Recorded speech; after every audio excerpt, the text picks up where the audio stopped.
முடியாது எனினும் முயற்சிதான் மெய்வருத்த கூலி தரும்.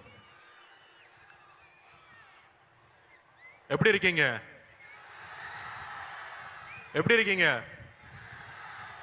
72 நாள் கழிச்சு அண்ணன் புதுச்சேரியில் இறங்கியிருக்காரு.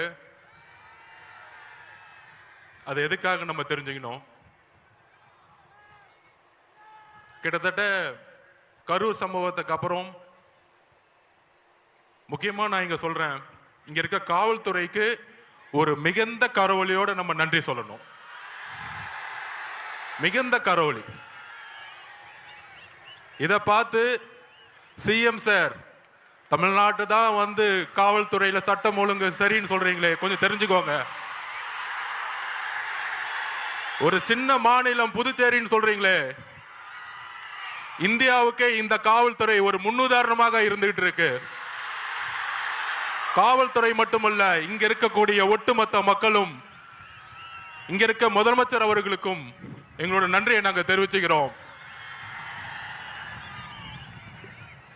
இப்படி ஒரு பாதுகாப்பையும், இப்படி ஒரு மக்கள் பாதுகாப்பையும் தமிழ்நாட்டில் இதுவரைக்கும் தமிழக வெற்றி கழகத்துடைய தலைவர் பயணத்தில் கொடுத்ததே கிடையாது. அதனால சிஎம் சார், உங்க அரசியல் எல்லாம் தூக்கி போட்டு தைரியமா தைரியமா எங்க அண்ணன் சொல்ற மாதிரி, எங்க தலைவர் விஜய் அவர்கள் சொல்ற மாதிரி, தில்லு இருந்தா தேர்தல்ல மோதுங்க. காவல்துறையை வச்சுக்கிட்டு, அரசை வச்சுக்கிட்டு பிரச்சாரம் பண்றத முடக்கிறதெல்லாம் முதல்ல நிப்பாட்டிட்டு, காத்த நிப்பாட்ட முடியுமா? வெள்ளத்தை நிப்பாட்ட முடியுமா?